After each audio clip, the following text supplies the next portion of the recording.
नमस्कार। आप सभी का स्वागत है। आज का विषय है समर यात्रा।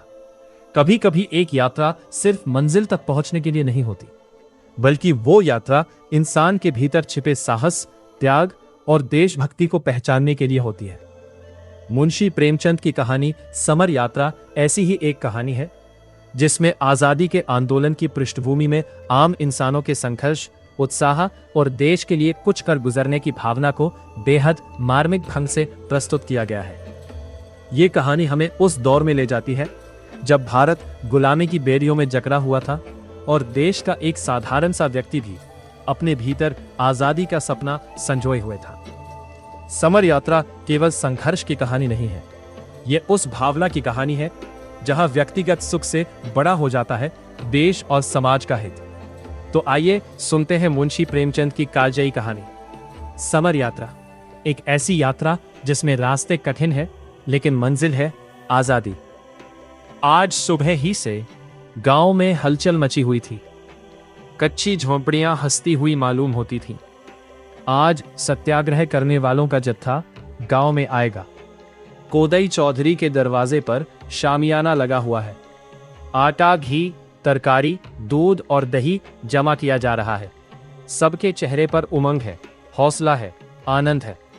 वही बंदा हीर जो दौरे के हाकिमों के पड़ाव पर पाव पाव दूध के लिए मुंह छुपाता था, आज दूध और दही के 2 मटके आहिराने से बटोर कर रख गया है। कुम्हार जो घर छोड़कर भाग जाया करता था, मिट्टी के बर्तनों का ढेर लगा गया है। गांव के नाई कहार सब अपने आप दौड़े चले आ रहे हैं। अगर कोई शख्स दुखी है तो वो नौहरी बुढ़िया है। वो अपनी झोंपड़ी के दरवाजे पर बैठी हुई अपनी 75 साल की बूढ़ी सुकरी हुई आंखों से ये तकरीब देख रही है और पछता रही है। उसके पास क्या है जिसे लेकर कोदई के दरवाजे पर जाए और ये कहे मैं ये लाई हूं। वो तो दानों को है, मगर नौहरी ने अच्छे दिन भी देखे हैं।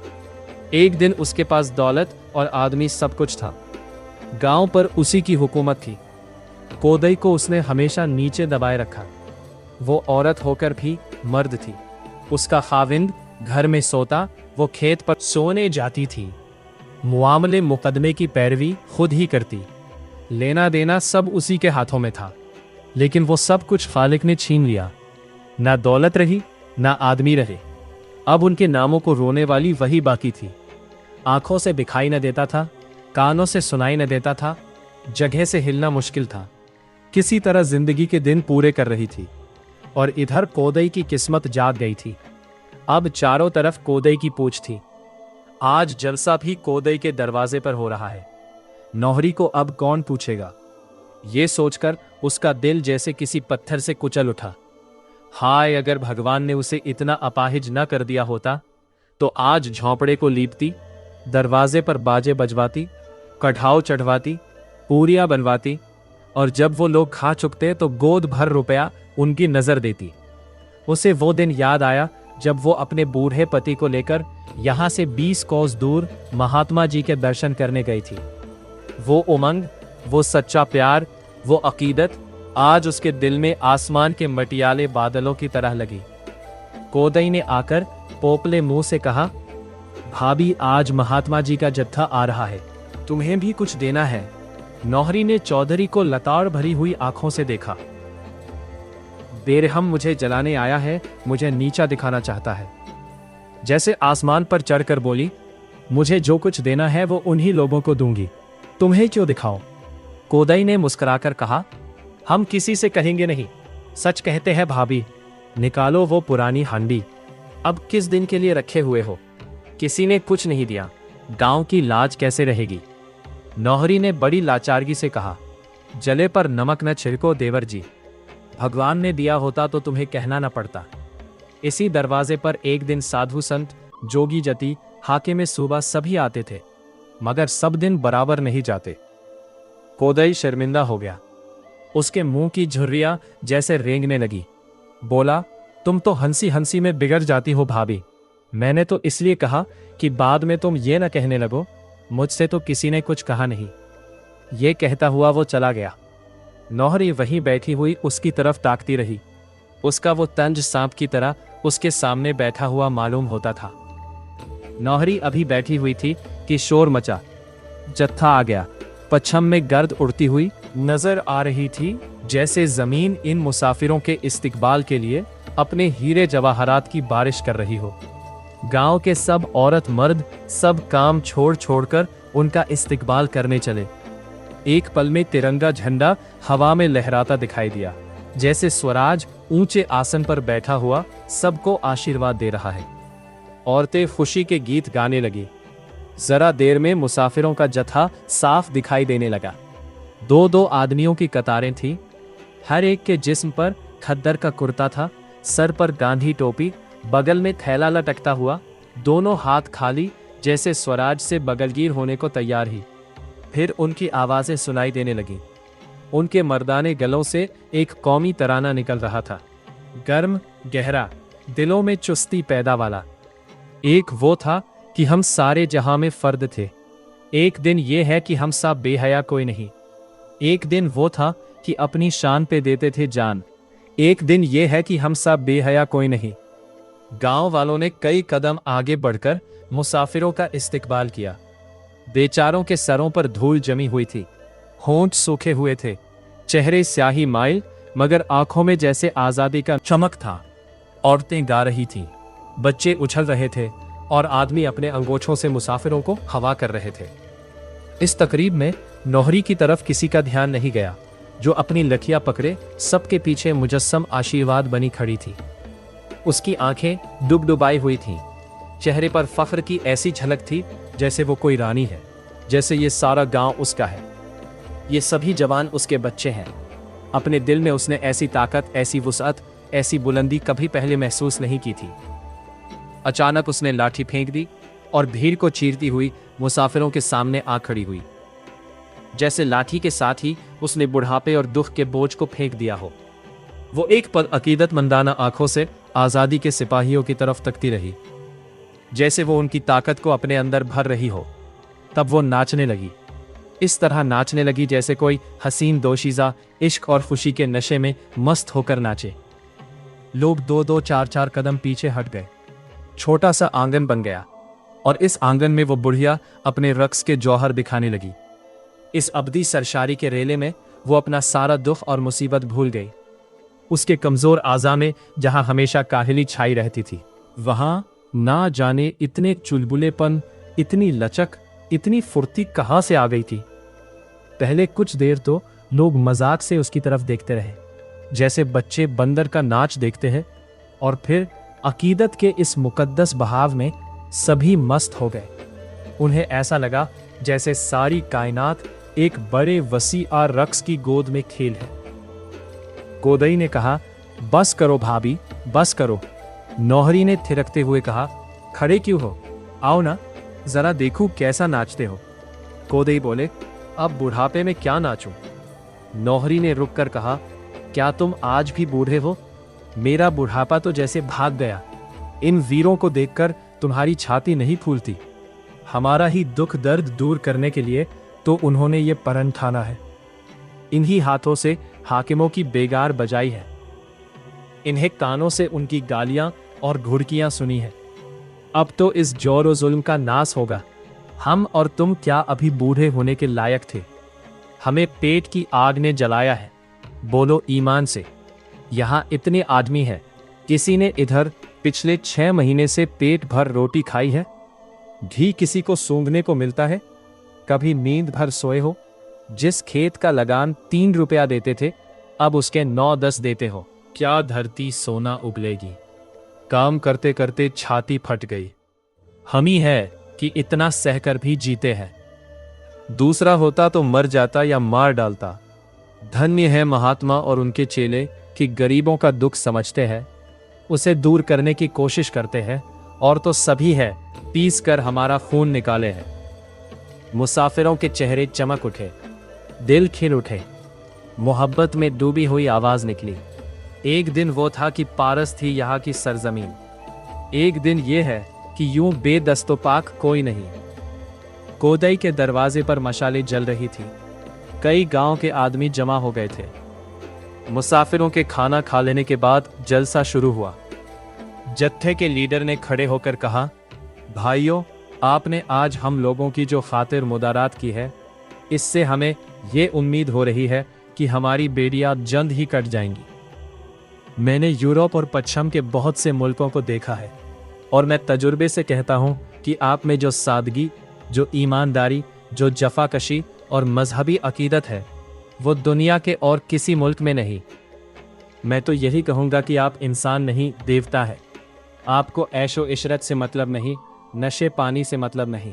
अपना काम करना और अपनी हालत पर कनात करना, ये आपका आदर्श है। लेकिन आपका यही सीधापन आपके हक में नुकसानदेह हो रहा है। बुरा ना मानिएगा, आप लोग इस दुनिया में रहने के लायक नहीं। आपको तो जन्नत में कोई मुकाम मिलना चाहिए था। खेतों का लगान बरसाती नाले की तरह बढ़ता जाता है, आप छू तक नहीं करते।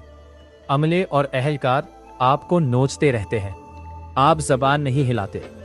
उसका ये नतीजा हो रहा है कि लोग दोनों हाथों से आपको लूट रहे हैं, पर आपको खबर नहीं। आपके हाथों से सभी रोजगार छिनते जाते हैं। आपका सत्यानाश हो रहा है, पर आप आंखें खोलकर नहीं देखते। पहले लाखों भाई सूत काटकर कपड़े बुनकर गुजर करते थे, अब सब कपड़ा विलायत से आता है। पहले लाखों आदमी यही नमक बनाते थे, अब नमक बाहर से आता है। यहाँ नमक बनाना जुर्म है। आपके देश में इतना नमक है कि पूरी दुनिया का 2 साल तक इससे काम चल सकता है, पर आप 7 करोड़ रुपया सिर्फ नमक के लिए देते हैं। आपके अफसरों में झीलों में नमक भरा पड़ा है, आप उसे छू नहीं सकते। शायद कुछ दिन में आपके कुओं पर भी महसूल लग जाएगा। क्या आप अब भी ये बेइंसाफी सहते रहेंगे? एक आवाज आई, हम किस लायक हैं? लीडर, यही तो आपको गलत फहमी है। आप ही की गर्दन पर इतना बड़ा राज थमा हुआ है। आप ही इन बड़ी बड़ी फौजों, इन बड़े बड़े अफसरों के मालिक हैं, मगर फिर भी आप भूखों मरते हैं, बेइंसाफी सहते हैं, इसलिए कि आपको अपनी ताकत का इल्म नहीं है। ये समझ लीजिए कि जो आदमी दुनिया में अपनी हिफाजत नहीं कर सकता, वो हमेशा खुद गर्ज और बेइंसाफी करने वाले लोगों का शिकार बनता रहेगा। आज दुनिया का सबसे बड़ा आदमी अपनी जिंदगी की बाजी खेल रहा है। हजारों जवान अपनी जानें हथेली से लूटते रहे हैं। वो क्या चाहेंगे कि उनका शिकार उनके मुंह से छिन जाए। वो आपके इन सिपाहियों के साथ जितनी सख्तियां कर सकते हैं कर रहे हैं, मगर हम लोग सब कुछ सहने के लिए तैयार हैं। अब सोचिए कि आप हमारी कुछ मदद करेंगे, मर्दों की तरह निकलकर अपने आप को बेइंसाफी से बचाएंगे, या बुज़दिलों की तरह बैठे हुए तकदीर को कोसते रहेंगे। ऐसा मौका शायद फिर कभी ना आए। अगर इस वक्त चूके तो फिर हमेशा हाथ मलते रहिएगा। हम इंसाफ और सच्चाई के लिए लड़ रहे हैं, इसलिए इंसाफ और सच्चाई ही के हथियारों से लड़ना है। हमें ऐसे बहादुरों की जरूरत है जो जुल्म और गुस्से को दिल से निकाल दे और भगवान पर पक्का यकीन रखकर धर्म के लिए सब कुछ झील सके। बोलिए, आप क्या मदद कर है? कोई आगे नहीं बढ़ता, सन्नाटा छाया रहता है। यकायक शोर मचा, पुलिस आ गई। पुलिस का एक दारोगा कुछ कांस्टेबलों के साथ आकर सामने खड़ा हो गया। लोगों ने सहमी हुई आंखों और धड़कते हुए दिलों से उनकी तरफ देखा और छिपने के लिए बिल ढूंढने लगे। दारोगा जी ने हुक्म दिया, मार कर भगा दो इन बदमाशों को। सिपाहियों ने अपने डंडे संभाले, मगर इससे पहले कि वो किसी पर हाथ चलाएं, सभी लोग फुर हो गए। कोई इधर से भागा, कोई उधर से। भगदड़ मच गई। 10 मिनट में वहां गांव का एक आदमी भी ना रहा। हाँ, लीडर अपने मुकाम पर अब भी खड़ा था और जत्था उसके पीछे बैठा हुआ था। सिर्फ कोदई चौधरी लीडर के पास बैठे हुए ठहरी हुई नजरों से जमीन की तरफ ताक रहे थे। दारोगा ने कोदई की तरफ सख्त नजरों से देखकर कहा, क्यों रे कोदैया, तूने इन बदमाशों को क्यों ठहराया यहाँ? कोदई ने लाल लाल आंखों से दारोगा की तरफ देखा और जहर की तरह गुस्से को पी गए। आज अगर उनके सर गृहस्थी का बखेड़ा ना होता, लेना देना ना होता, तो वो भी उसका मुंहतोड़ जवाब देते। जिस गृहस्थी पर उन्होंने अपनी जिंदगी के 50 साल फना कर दिए थे, वो उस वक्त एक जहरीले सांप की तरह उनकी रूह से लिपटी थी। कोदई ने अभी कोई जवाब नहीं दिया था कि नौहरी पीछे से आकर बोली, क्या लाल पगड़ी बांधकर तुम्हारी जबान ऐंठ गई है? कोदई क्या तुम्हारे गुलाम है कि कोदैया कोदैया कर रहे हो? हमारा ही पैसा खाते हो और हम ही को आंखें दिखाते हो। तुम्हें शर्म नहीं आती? नौहरी उस वक्त दोपहर की धूप की तरह कांप रही थी। दारोगा एक लम्हे के लिए सन्नाटे में आ गया, फिर कुछ सोचकर और औरत के मुंह लगना अपनी शान के खिलाफ समझकर कोदई से बोला, ये कौन शैतान की खाला है कोदई? खुदा का खौफ ना होता तो इसकी जबान तालू से खींच लेता। बुढ़िया लाठी टेककर दारोगा की तरफ घूमती हुई बोली, क्यों खुदा की दुहाई देकर खुदा को बदनाम करते हो? तुम्हारे खुदा तो तुम्हारे अफसर हैं जिनकी तुम जूतियां चाटते हो। तुम्हें तो चाहिए था कि डूब मरते चुल्लू भर पानी में। जानते हो ये लोग जो यहाँ आए हैं कौन है? ये वो लोग हैं जो हम गरीबों के लिए अपनी जान तक कुर्बान करने के लिए तैयार हैं। तुम उन्हें बदमाश कहते हो। तुम जो रिश्वत का रुपया खाते हो, जुआ खिलाते हो, चोरियां करवाते हो, डाके डलवाते हो, भले आदमियों को फांस कर मुट्ठियां गर्म करते हो और अपने देवताओं की जूतियों पर नाक रगड़ते हो, तुम उन्हें बदमाश कहते हो। नौहरी की चुभती हुई बातें सुनकर बहुत से लोग जो इधर उधर दुबक गए थे फिर जमा हो गए। दारोगा ने देखा भीड़ बढ़ती जाती है तो अपना हंटर लेकर उन पर पिल पड़ा। लोग फिर तितर बितर हो गए। एक हंटर नौहरी पर भी पड़ा। उसे ऐसा मालूम हुआ जैसे कोई चिंगारी सारी पीठ पर दौड़ गई। उसकी आंखों तले अंधेरा छा गया, पर अपनी बची हुई ताकत को यकजा करके ऊंची आवाज में बोली, लड़कों क्यों भागते हो? क्या यहां न्योता खाने आए थे या कोई नाच तमाशा हो रहा था? तुम्हारे इसी बुजदिलपन ने इन सबको शेर बना रखा है। कब तक ये मार धाड़ गाली गुप्तार सहते रहोगे? एक सिपाही ने बुढ़िया की गर्दन पकड़कर जोर से धक्का दिया। बुढ़िया 2-3 कदम पर औंधे मुंह गिरा चाहती थी कि कोदई ने लपक कर उसे संभाल लिया और बोला, क्या एक दुखिया पर गुस्सा दिखाते हो यारो? क्या गुलामी ने तुम्हें नामर्द भी बना दिया है? औरत बूढ़ों पर निहत्तों पर वार करते हो, ये मर्दों का काम नहीं है। नौहरी ने जमीन पर पड़े पड़े कहा, मर्द होते तो गुलाम ही क्यों होते? भगवान आदमी इतना बेरहम भी हो सकता है। भला अंग्रेज इतनी बेदर्दी करे तो एक बात भी है, उसका राज है। तुम तो उसके चाकर हो, तुम्हें राज तो नहीं मिलेगा, मगर रांड मांड में ही खुश। उन्हें कोई तलब देता जाए, दूसरों की गर्दन भी काटने में उन्हें झिझक नहीं। अब दारोगा ने लीडर को डांटना शुरू किया, तुम किसके हुक्म से इस गांव में आए? लीडर ने इत्मीनान से जवाब दिया, खुदा के हुक्म से। दारोगा, तुम रियाया के अमन में खलल डालते हो। लीडर, अगर उन्हें उनकी हालत बताना अमन में खलल डालना है तो बेशक हम उनके अमन में खलल डाल रहे हैं। भागने वालों के कदम एक बार फिर रुक गए। कोदई ने उनकी तरफ मायूस आंखों से देखा और कांपती हुई आवाज में कहा, भाइयों, इस वक्त कई गांव के आदमी यहां जमा है। दारोगा ने हमारी जैसे बेआबरूई की है, क्या उसे सहकर तुम आराम की नींद सो सकते हो? इसकी फरियाद कौन सुनेगा? हाकिम लोग क्या हमारी फरियाद सुनेंगे? कभी नहीं। आज अगर हम लोग मार डाले जाएं तो भी कुछ न होगा। ये है हमारी इज्जत और आबरू, थू है जिंदगी पर। मजमा साकित हो गया, जैसे बहता हुआ पानी मैड़ से रुक जाए।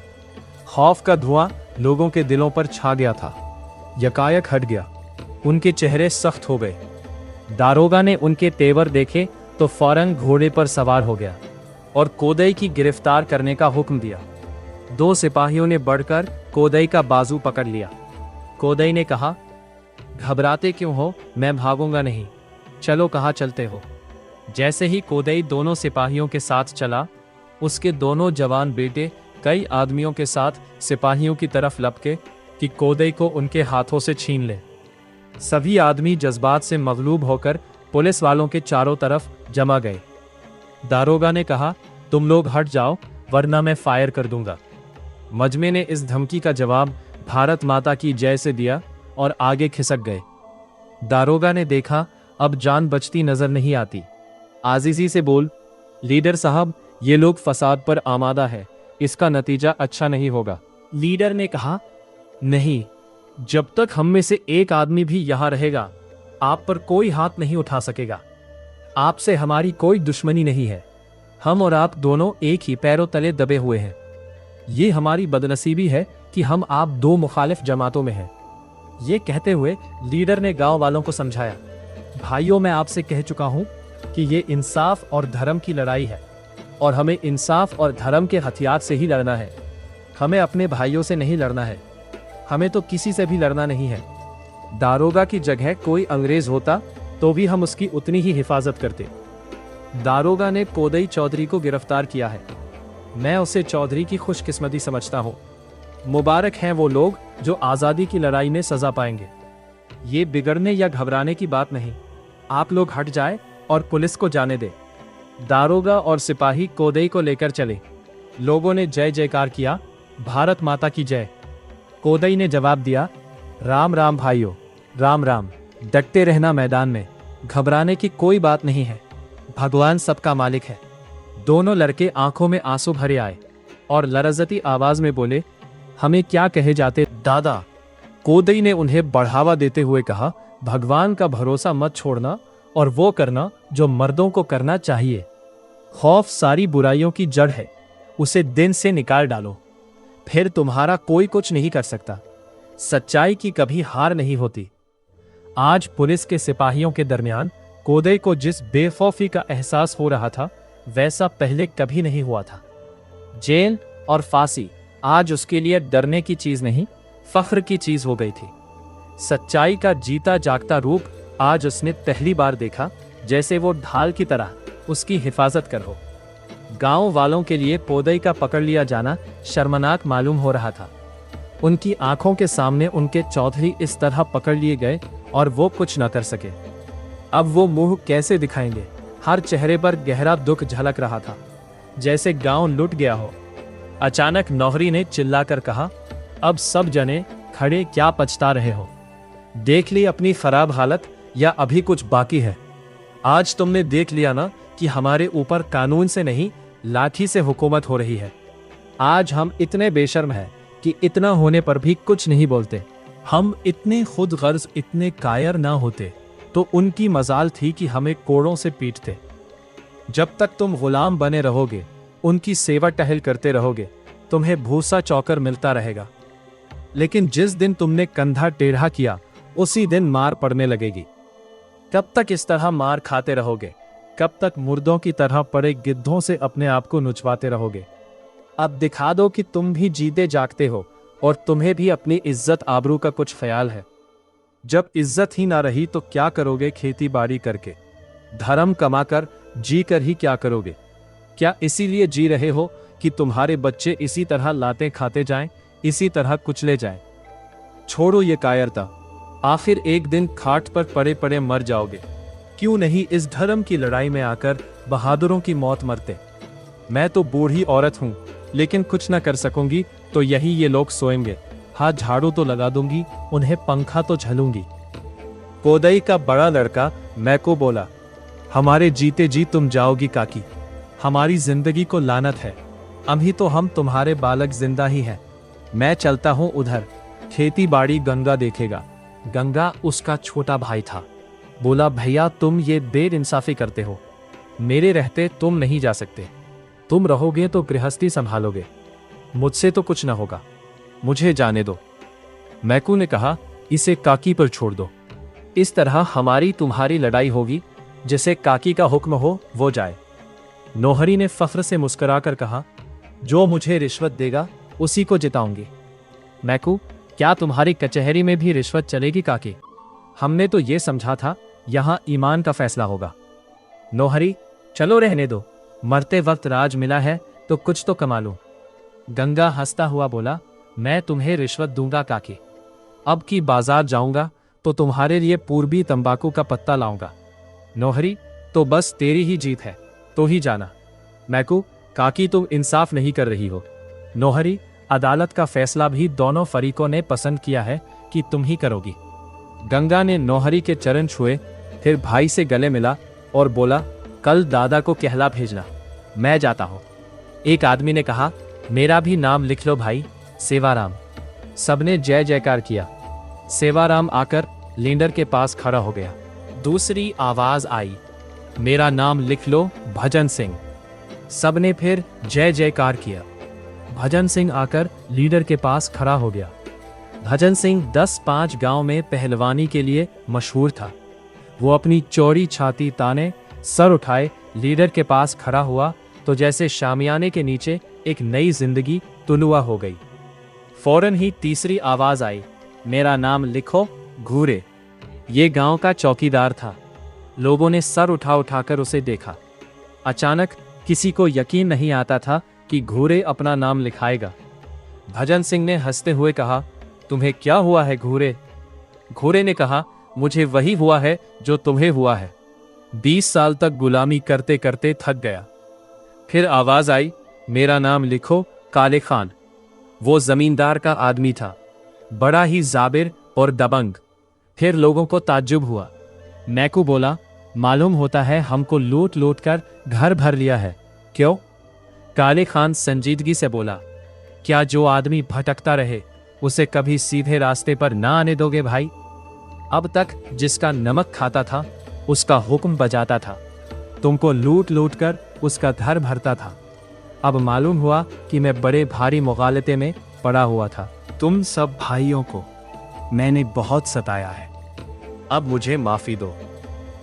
पांचों रंगरूट एक दूसरे से लिपटे थे, उछलते थे, चीखते थे, जैसे उन्होंने सचमुच स्वराज पा लिया है। दर हकीकत उन्हें स्वराज मिल गया था। स्वराज एक अंदरूनी जज्बा है। जैसे ही गुलामी का खौफ दिल से निकल गया, आपको स्वराज मिल गया। खौफ ही गुलामी है, बेखौफी ही स्वराज है। इंतजाम और इत्तेहाद तो अलामती चीजें हैं। लीडर ने खादिमों को मुखातब करके कहा, दोस्तों, आज आप आज़ादी के सिपाहियों में आ मिले हैं, इस पर मैं आपको मुबारकबाद देता हूं। आपको मालूम है हम किस तरह लड़ाई करने जा रहे हैं। आपके ऊपर तरह तरह की सख्तियां की जाएंगी, मगर याद रखिए, जिस तरह आज आपने मोह और लालच का त्याग कर दिया है, इसी तरह जब्र और गुस्से का भी त्याग कर दीजिए। हम जिहाद में जा रहे हैं, हमें धर्म के रास्ते पर जमे रहना होगा। आप उसके लिए हैं। पांचों ने एक आवाज में कहा, तैयार है। लीडर ने आशीर्वाद दिया, ईश्वर आपकी मदद करे। इस सुहानी सुनहरी सुबह में जैसे उमंग खुली हुई थी। नसीम के हल्के हल्के झोंकों में, रोशनी की हल्की हल्की किरणों में उमंग की आमेजिश थी। लोग जैसे दीवाने हो गए थे, जैसे आजादी की देवी उन्हें अपनी तरफ बुला रही हो। वही खेत खलियान है, वही बाग बगीचे हैं, वही मर्द औरतें हैं, पर आज की सुबह में जो आशीर्वाद है, जो वरदान है, जो सरखुशी है, वो और कभी न थी। वही खेत खलियान, बाग बगीचे, मर्द औरतें आज एक नई सरखुशी से सरशार है। सूरज निकलने से पहले ही कई हजार आदमियों का जमाव हो गया। जब सत्य गिरहियों का जत्था निकला तो लोगों की मस्तानी आवाजों से आसमान गरज उठा। नए सिपाहियों को अलविदा। उनकी औरतों का इत्मीनान, माँ बाप का फख्र, सिपाहियों के ईसार का मंजर लोगों को मस्त किए देता था। अचानक नोहरी लाठी टेकती हुई आकर खड़ी हो गई। मैकू ने कहा, काकी हमें आशीर्वाद दो। नोहरी, मैं तुम्हारे साथ चलती हूँ बेटा, कितना आशीर्वाद लोगे? कई आदमियों ने एक आवाज में कहा, काकी तुम चली जाओगी तो यहाँ कौन रहेगा? नोहरी ने कहा, भैया जाने के तो अब दिन ही हैं। आज ना जाऊंगी तो 2-4 महीने के बाद जाऊंगी। अभी जाऊंगी तो जिंदगी कामयाब हो जाएगी। 2-4 महीने में खाट पर पड़े पड़े जाऊंगी तो मन की आस मन में ही रह जाएगी। इतने बालक हैं, उनकी सेवा में मेरी निजात हो जाएगी। भगवान करे तुम लोगों के अच्छे दिन आए और मैं अपनी जिंदगी में तुम्हारे सुख देख लूं। ये कहते हुए नौहरी ने सबको आशीर्वाद दिया और लीडर के पास जाकर खड़ी हो गई। लोग खड़े देख रहे थे और जत्था गाता हुआ चला जाता था। एक दिन वो था कि हम सारे जहां में फर्द थे। एक दिन ये है कि हम सा बेहया कोई नहीं। नौहरी के पांव जमीन पर न पड़ते थे, जैसे हवाई जहाज पर बैठी हुई जन्नत की तरफ जा रही हो। यदि आपको यह ऑडियो पसंद आया हो तो इसे लाइक करें, अपने मित्रों के साथ साझा करें और हिंदी साहित्य तथा भारतीय इतिहास से जुड़े ऐसे ही रोचक ऑडियो के लिए हमारे चैनल को सब्सक्राइब करना न भूलें।